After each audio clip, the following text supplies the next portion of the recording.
Thank you very much. It's a great opportunity to address this group. I thought in a few moments what I would do today is to talk about three things. One is discuss briefly the importance of trade to the freight railroad industry.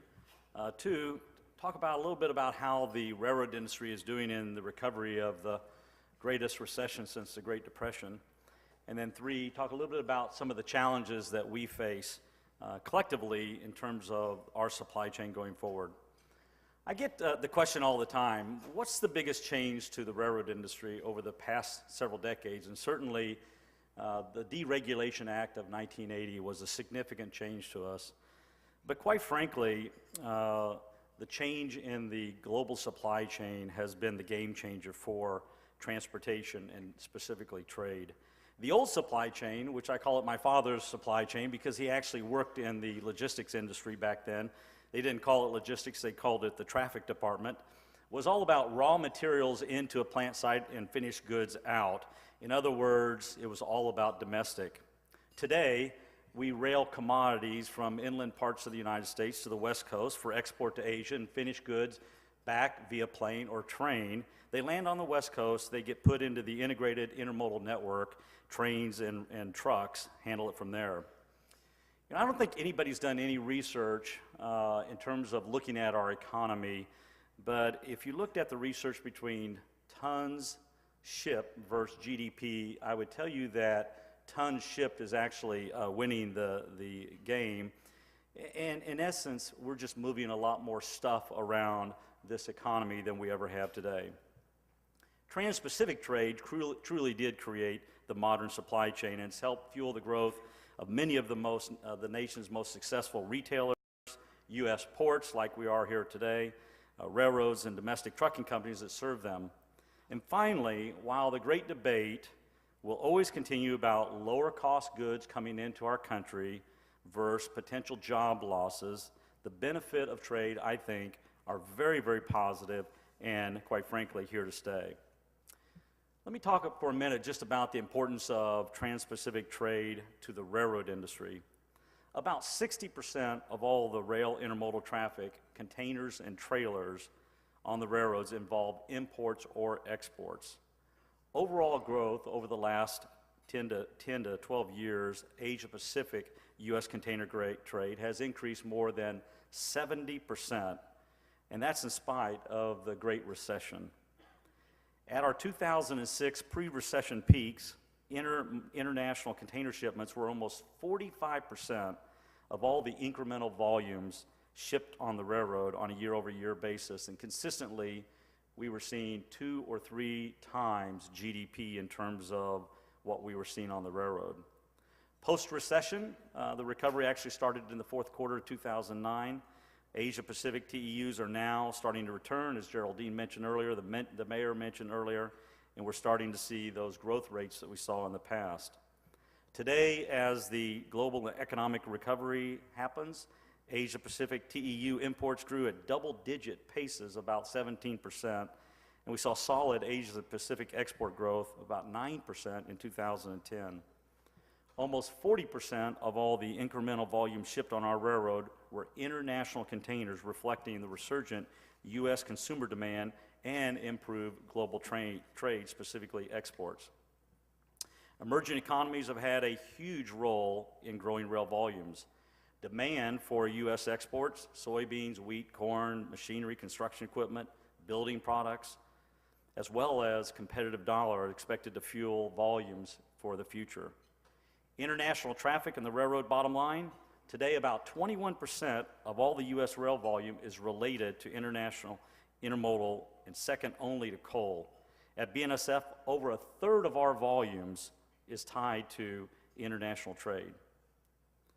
Let me spend a minute talking about the importance of international trade to California, and I know I'm preaching to the choir here, but it's worth pointing out that international trade is not only important to the railroads, it's obviously very important to this region.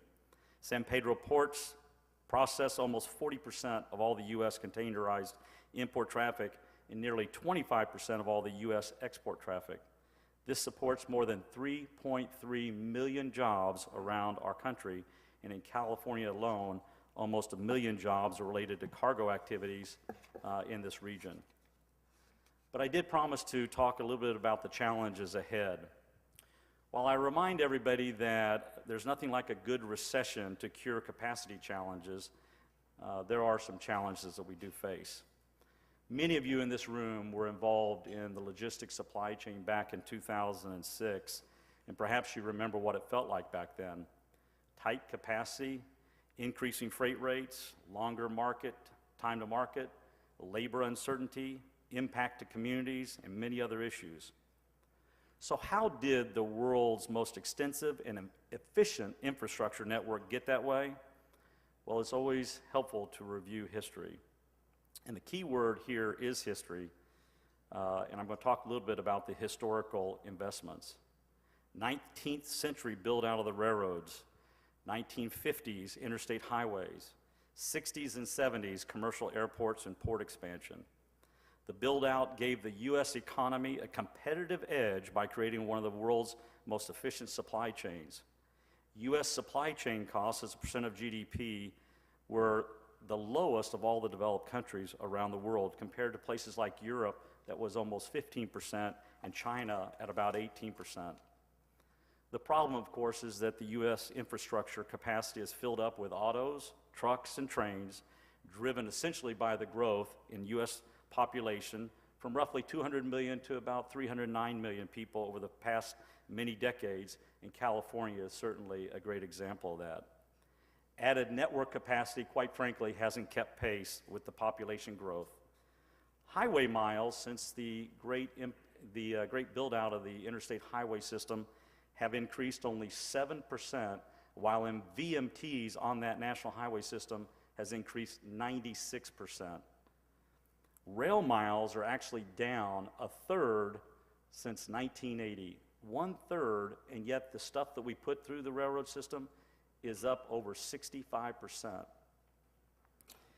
When we think and listen to the people who forecast what our economy and population growth is going to do over the next 20 years, they're forecasting a 150% increase in VMTs and a 92% increase in the use of freight rail.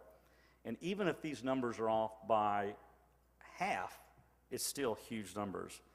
It's simply going to require significant levels of investments in all areas, and most importantly, this investment needs to be made with strategic forethought, with trade in mind. So what are the solutions? Well, I would tell you the marketplace always tells us what we need to do. We need to integrate our view of infrastructure, port, rail, and trucks, in the U.S. and internationally invest on that same basis. The marketplace is demanding that we take advantage of new opportunities to work together and to integrate more cost-efficient service and infrastructure investments. Some examples: ocean carriers, certainly larger ships; ports, more port on-dock capacity. Some DOTs need to invest in expanded highway infrastructure to support the intermodal options. Railroads, more near on-dock facilities like the Southern California International Gateway that we're working on to be able to handle the growth beyond the on-dock capacity and increase route capacity. More network investments.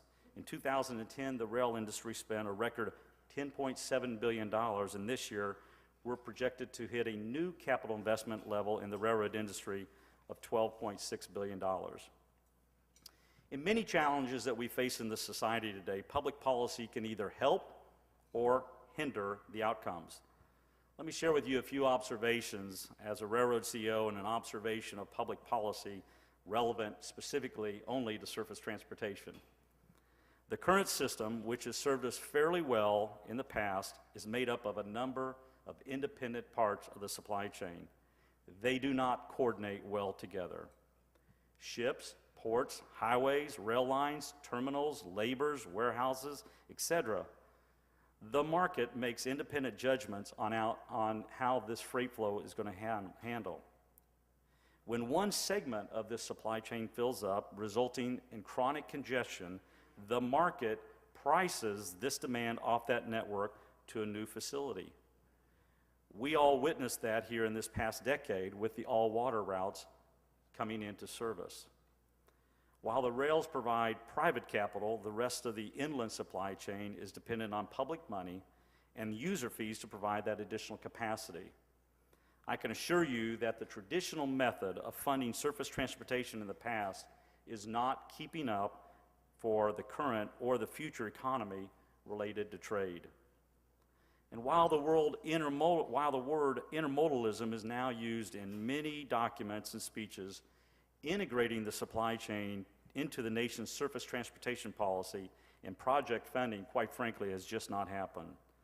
It needs to be if the economy is going to continue to grow. So here's a few things of what we need to do. As we approach these 2,000 peak volumes and indeed exceed them, before we know it, future demand driven by population growth, the recession is moving towards its natural end. We need a national freight vision that reflects the new economy that we have. That means that freight flows are an integral part of planning and a national priority for funding and financing, even in a tight budget environment where economic sustainability is at a premium. We need a national and state permitting and regulatory process that reflects the significance of trade-related, economically significant, and infrastructure projects.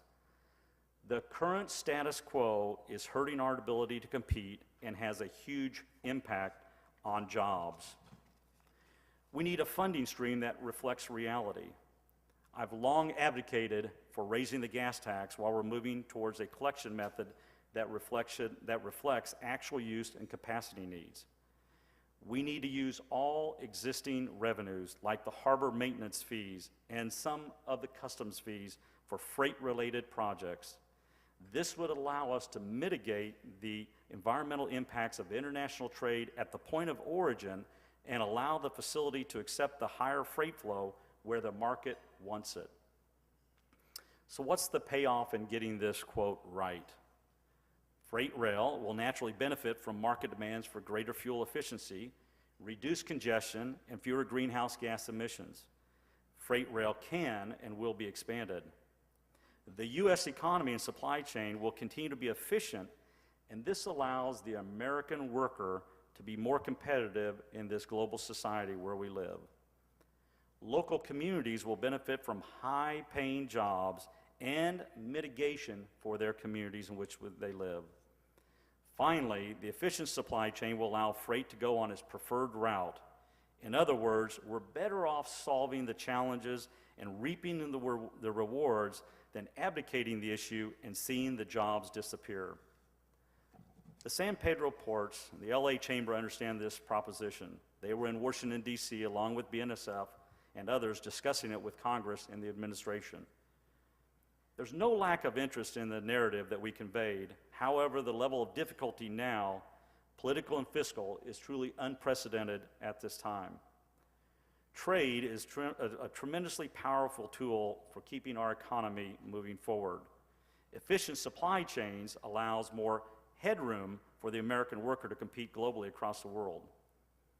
We at BNSF continue to work side by side with each of you to get this policy right and to keep the freight and the economy moving. I thank you for your time, and it's been an honor to be able to address this group. Thank you very much.